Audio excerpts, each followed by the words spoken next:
This is lecture 1 of module 3, implementation fabric. An implementation fabric is the means of implementing any digital system. Nowadays digital systems are implemented using various types of ICs. The ICs are put on something called as PCBs for interconnection. In this module we study the different available implementation fabrics that we can use to implement digital systems, and also we shall study different types of IC packages.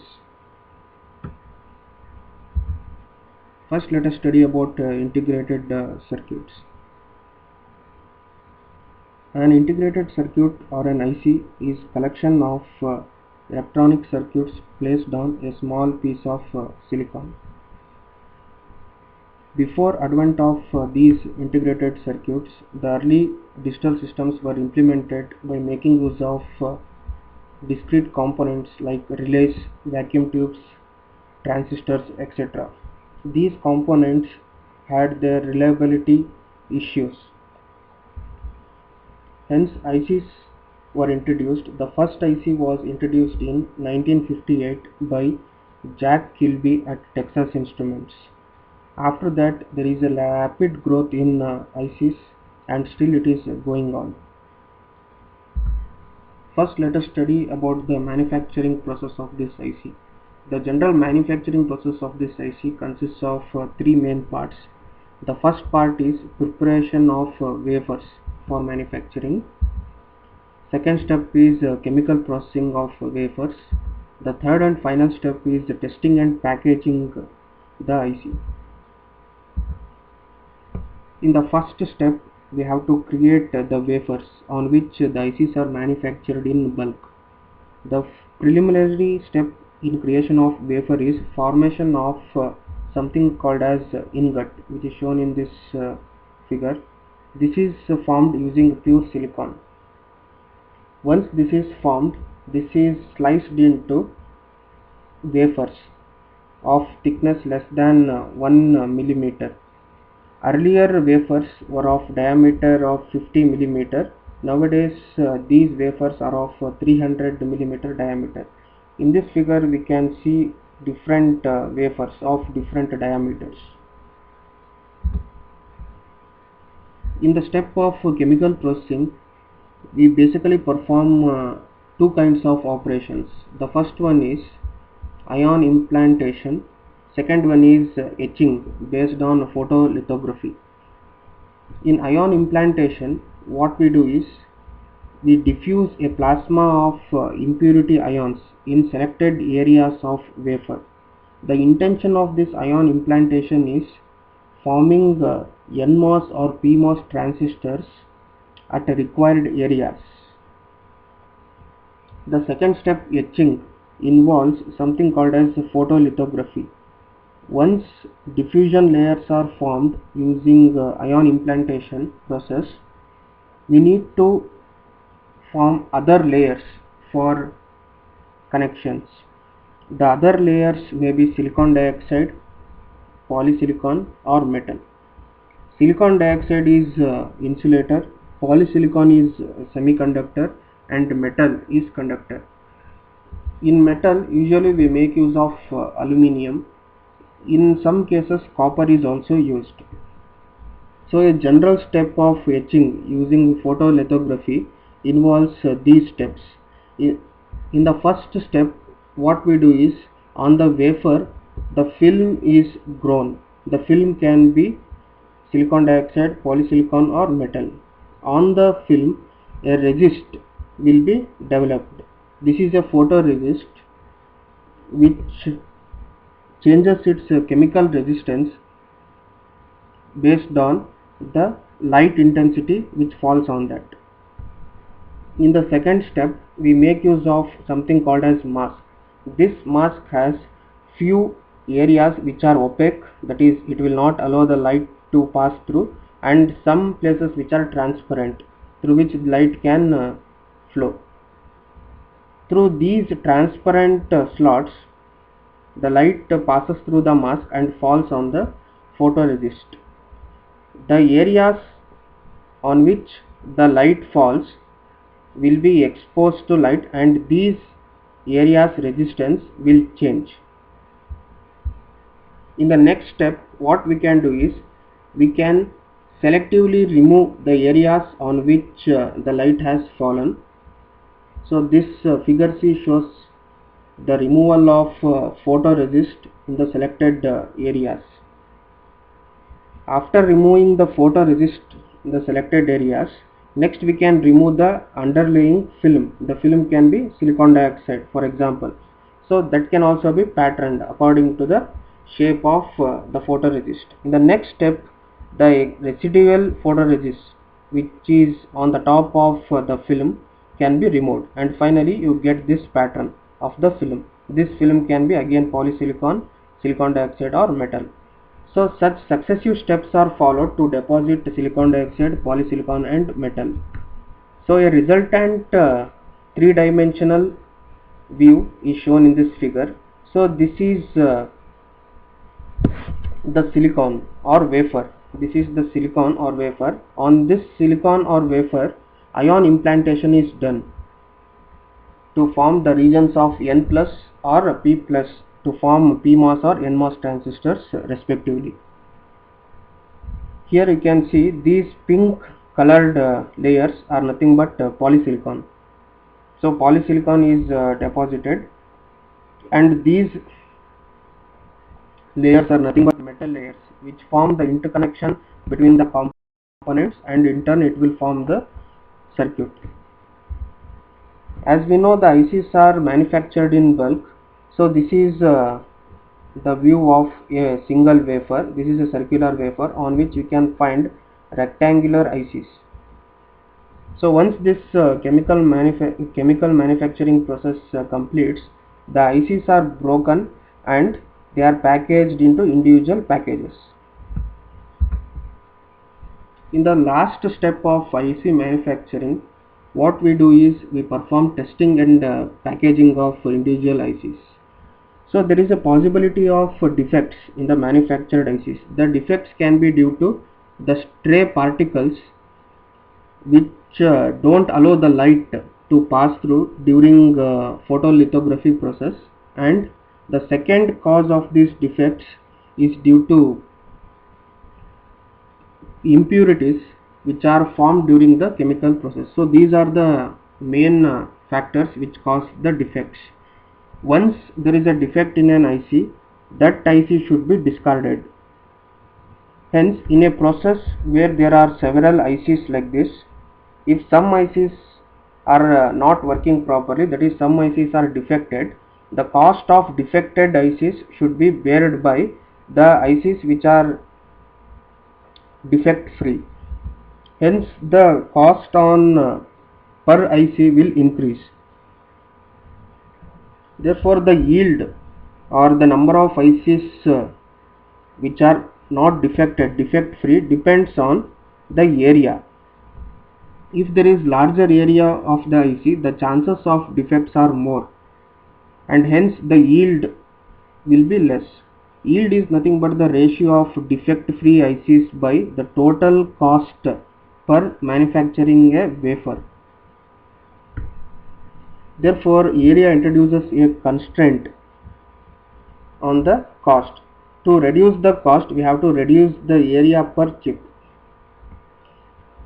Once this testing is over, the working chips, that is defect free chips, are packaged and they are tested further.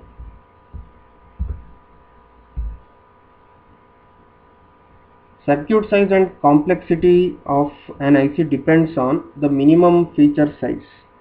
Minimum feature size is nothing but the minimum size of a transistor, or it can be the minimum allowed size of a polysilicon layer or silicon dioxide layer. This minimum feature size depends on the manufacturing process. The manufacturing process again depends on mask resolution and the wavelength of light used during photolithographic process. According to ITRS roadmap, this ITRS is International Technology Roadmap for Semiconductors. It is an association which was framed by 5 different IC manufacturing countries. So this is the official website of ITRS, International Technology Roadmap for Semiconductors. It was created by the IC manufacturers who are in Europe, Japan, Korea, Taiwan and United States. The objective of this ITRS is to ensure cost-effective advancements in the performance of IC and advanced products and applications that employ such devices, thereby continuing the health and success of this industry. So this ITRS has a prediction, and according to the prediction of that ITRS, these will be the minimum feature size.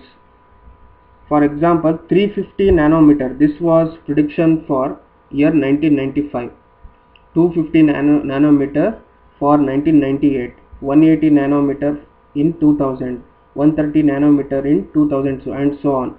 Down the line, if you see 2019, so the predicted value was 16 nanometer. This ITRS came to end in 2017, and the successor of this ITRS is approved by IEEE also, and it is called as International Roadmap for Devices and Systems. Now this International Roadmap for Devices and Systems performs the work of ITRS.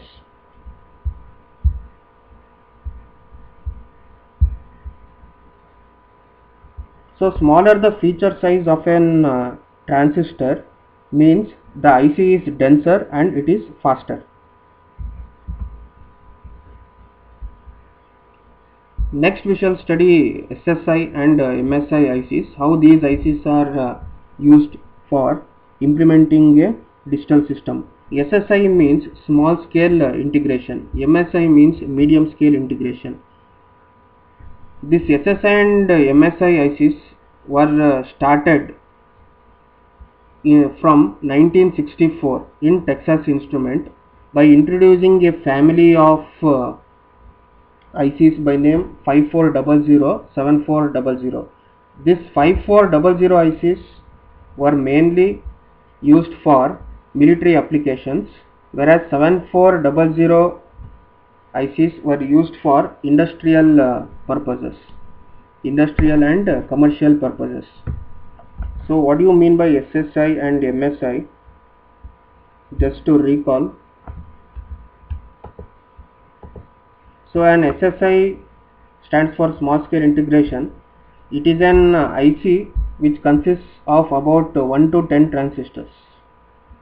In terms of logic gates, it is about 12 logic gates. MSI stands for medium scale integration.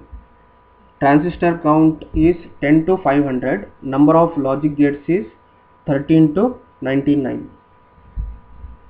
So you can also call these MSI, SSI, LSI, VLSI and ULSI as generations of ICs also.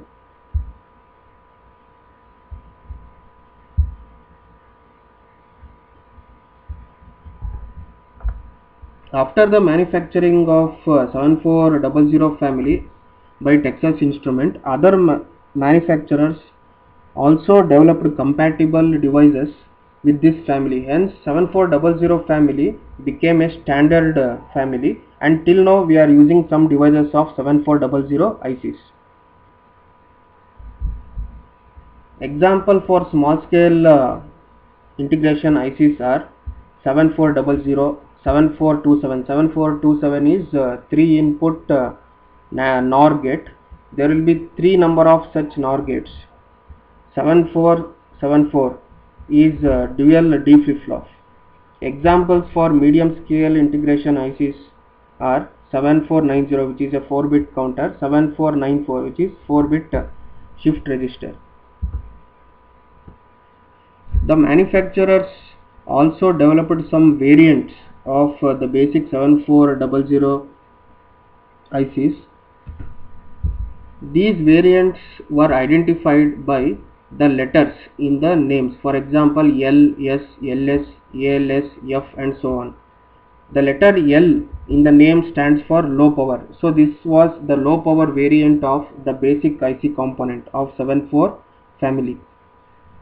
74S stands for Schottky diodes. These were used for performing fast switching between the logic levels, that is logic 0 and logic 1. 74LS. So this was an IC which was compromised between speed and power. 74ALS. So these ICs used advances in low power Schottky diodes. 74F. F stands for fast. At the same time, when 7400 ICs were introduced, 7400 ICs, as you know, are TTL based, means transistor logic ICs, where BJT is the basic component which is used to form the circuits on these ICs. So at the same time, some of the CMOS circuits were also introduced, CMOS ICs, which come under SSI and MSI. So the most prominent one was 4000 family. This 4000 family IC was made up of MOS transistors. MOS transistor or MOSFET was the basic component in this family, and they were working in a range of 3 to 15 volt.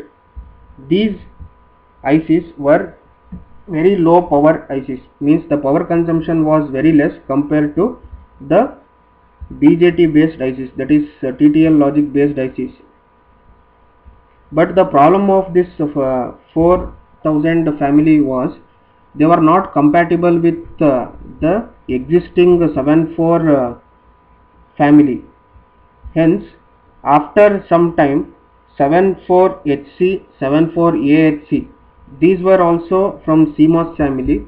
So these ICs were developed which were TTL compatible. TTL compatible means you can combine these ICs 74HC and 74AHC along with 74 series of TTL logic to build a digital system.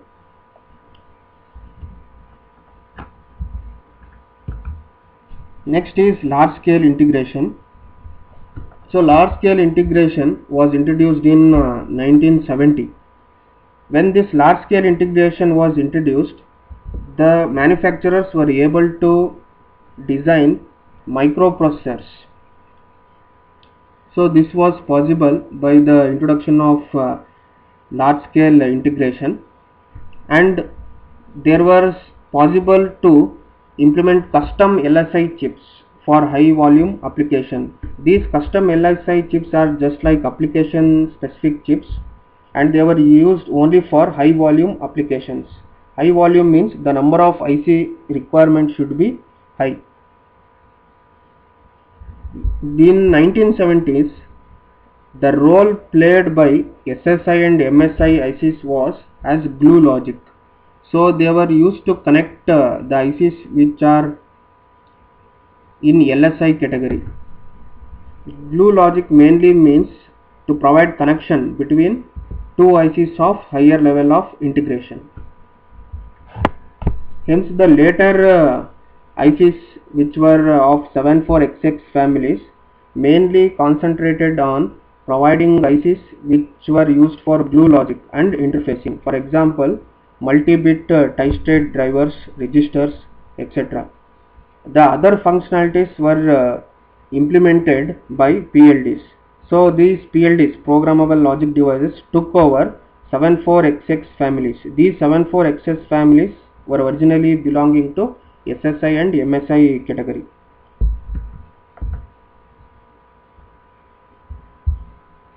So here you can see large scale integration.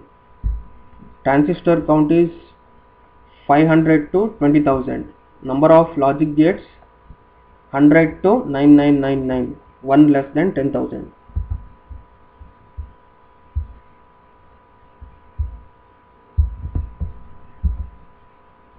So this is an example of a digital system which is created by making use of SSI and MSI ICs. This is example 1 of nodes. This is the problem statement. Example 1. Use the following components to design a 4-bit digital 4-digit decimal counter with a 7-segment LED display, two 74LS390 dual decade counters, four 74LS47 BCD to 7-segment decoders, four 7-segment displays, plus any additional gates required. So this is the problem statement. They have asked to design a 4-digit decimal counter. They have given some components which we have to use to design this 4-digit decimal counter. So we can make use of two 74390 ICs. So a 74390 IC is dual decade counter. So there will be 2 divided by 10 counters, that is a counter which counts from 4 zeros to 9, 1001. Totally the modulus of such counters will be 10. We can use 47447 BCD to 7 segment decoder.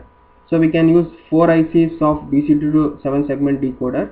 So this decoder IC takes BCD as input and provides 7 segment data to drive a 7 segment display, and we can make use of 4 7 segment displays. So we are making use of common anode 7 segment displays in this problem. We can make use of any additional gates if required. So coming to the solution, first let us see what this 74390 dual decade counter is. So 74390 has two such components. So this is one decade counter. This decade counter has two negative edge triggered clock inputs, CP0, CP1. CP0 works in association with Q0 output. So these two together form divide by 2 counter. A divide by 2 counter has modulus of 2. It has only 2 states, 0 or 1. So it has only one output. This output will be 0 or 1, 2 states. CP1 is the second negative edge triggered clock input. This works in association with Q1, Q2, Q3. So these three together form 3 output lines of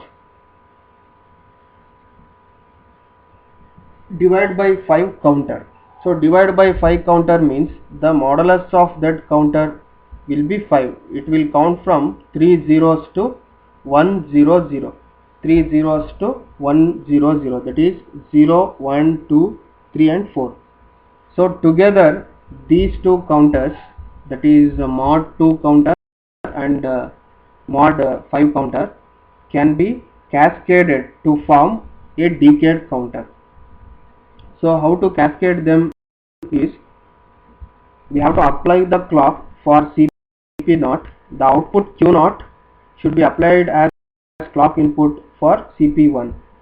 So once there is change in state of Q0 from 1 to 0, it will act like a negative edge on CP1, and Q1, Q2, Q3 will make a transition to the next state. If initially Q1, Q2, Q3 are 0, 0, 0, on one negative edge on this CP1, this will become 0, 0, 1 and so on. So totally you can make this counter to produce 10 states starting from 4 zeros to 1001, that is 9, 0 to 9, hence it is decade counter. So two such modules are present in 74390 IC, hence it is called dual decade counter. Now what we have to design is, we have to design 4-digit BCD to decimal display. Hence we require 4 such counters. One IC has 2 such counters, hence you require only 2 ICs. So this part will be present in one IC, this part will be present in the next IC. Here we have used AND gate, 2 input AND gate 7408. So this belongs to SSI category. As mentioned earlier, SSI category circuits can be used as glue logic, that is to connect two different higher level of integration circuits. So this AND gate detects the occurrence of 9. On the occurrence of 9, the output of this AND gate will become 1. On the next clock pulse, the value of Q0, Q1, Q2, Q3 will become 0. So the output of this AND gate will become 0. This 1 to 0 transition on this AND gate will act as negative edge on CP0, and this counter will advance by 1. Same thing applies for the remaining. So this AND gate, this works in providing the clock pulse, that is the negative edge of clock for the successive counters. This is a 7 segment decoder IC. So it is having A, B, C, D, E, F, G outputs. So these are active low outputs. These are with respect to the 7 segments on the 7 segment display.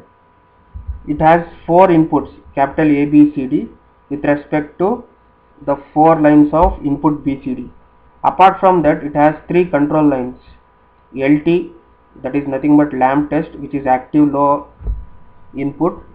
So if you apply 0 here, what you can do is you can test all 7 segments of a 7 segment display. If you apply 0 here, all the 7 segments will be activated, and hence it will make the 7 segments of a display to get activated. If all 7 segments of a display are activated, it means that that display is working properly. If any one of the segments is off, it means that the display is not working properly. Hence this LT is used to perform lamp test or testing of a LED display. Hence the name lamp test. Next we have RBI. This is called as ripple blanking input. If the value of this RBI input is 0, and if the BCD input is 0, then what the IC will do is it will make all segments to be off. Means a 7 segment display will display nothing if BCD input is 0, 0, 0, 0, and this RBI is activated by applying 0. At the same time, the IC will make RBO. This RBO will work in correspondence with RBI. It will make RBO 0. As it is active low output, if 0 is applied on the output, it means that this gets activated. So what we can do with this RBO is we can connect this RBO to RBI of next IC. By using this, we can blank the ripple zeros, which can conserve power. So this is the final diagram, which is the solution for our problem. So in this diagram we can find 4 decade counters, 2 counters per IC. Then we can find 4 ICs for 7 segment decoder and 4 7 segment displays. Here you can observe this is LSB digit, this is LSB digit, this is next bit, this is next bit, and this is MSB. So we are applying clock only for the CP0 of first counter, that is LSB counter. Q0, Q3 of the first counter or LSB counter through AND gate. The output of AND gate is applied as clock for the second counter, which is the counter for the next digit. Similarly, you can observe Q0, Q3 output of this counter through AND gate is applied as clock pulse for the next counter, and so on. Master reset. If this master reset is activated, the output of all counters will become 0, 0, 0. hence the name master reset. So all master reset inputs are shorted. Coming to the 7 segment decoder IC, the output of counter is taken as BCD input ABCD. So Q0 of each counter IC is connected to A, Q1 is connected to B, Q2 is connected to C, and Q3 is connected to D. The outputs of the 7 segment decoder small a to small g are connected to respective segments of 7 segment display. This 7 segment display is common anode. Common anode means the anodes of all LEDs are shorted and connected to positive terminal of supply. So in order to turn on any segment, what you have to do is you have to apply logic 0 to the remaining terminal of that segment. Hence one terminal of the segments are connected to active low outputs of the 7 segment decoder IC. RBI and RBO are used for MSB IC. Initially we apply RBI of the MSB IC to 0, means we are activating the ripple blanking input of this IC, which is corresponding to MSD, that is most significant digit. The RBO output of this IC is applied as input for RBI of this IC, which is next bit to MSB. The RBO output of this IC is applied as RBI for the next IC, and the last ICs RBI and LT, these two are deactivated, as both are active low inputs. If you apply positive of the supply, both are deactivated. RBO is not connected to any device. So this ripple blanking input and ripple blanking output, how they will help in reducing power is, suppose these three counters output are 0 0 0. At that time, through this ripple blanking input and ripple blanking output mechanism, these three LED displays will be turned off. None of the segments of these three LED displays will be on. Hence this will conserve the power. Hence power consumption will be reduced.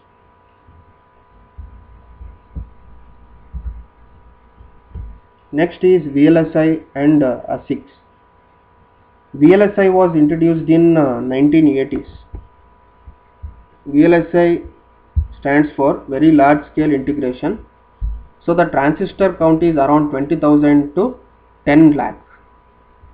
Number of gates per IC is 10,000 to 99,999. Initially this term VLSI was used to coin a level of integration, but nowadays this VLSI just means detailed design of IC. It is no more representing a level of integration. So nowadays it is just VLSI term just means detailed design of IC. Through this VLSI, the manufacturers were able to produce something called as ASICs. ASIC stands for application specific integrated circuits. So ASICs were developed because of CAD tools, and most of the manufacturers provided the foundry services, that is the actual fabrication. There were aids for actual fabrication of these ICs, hence this was widely developed. There is a variant of this ASIC called as application specific standard product. So this application specific standard product is nothing but an ASIC which concentrates on a segment of market and is used as a standard product in the products which are developed in that segment. For example, cell phone. So the processor is nothing but an SoC, and it is example of ASICs. So the processors used in cell phones are a standard is a standard component throughout this market segment. So we are using same kind of processors in all cell phones. So it is example of ASSPs as application specific standard product. Comparing ASICs with FPGA, so ASIC will have a lower unit cost than FPGA, but the NRE cost, the non-recurring engineering cost of ASIC will be more, and this cost will be amortized with the production run. Usually ASICs are used for high volumes. As the NRE cost is more, we have to use ASICs only for more numbers. ASIC can be manufactured in two ways. First one is full custom, second one is standard cell based design. So in full custom design, the manufacturers are designing each and every transistor and wire. They are designing the circuits in detail, hence this design will have high non-recurring engineering cost, but this design will give best performance and it will consume less area compared to the second type. In the second way of manufacturing this ASIC is standard cell. In standard cell based design, we are making use of components of the foundry. These components are basically designed for some applications and stored in the libraries of these foundries for future application. So to summarize this video,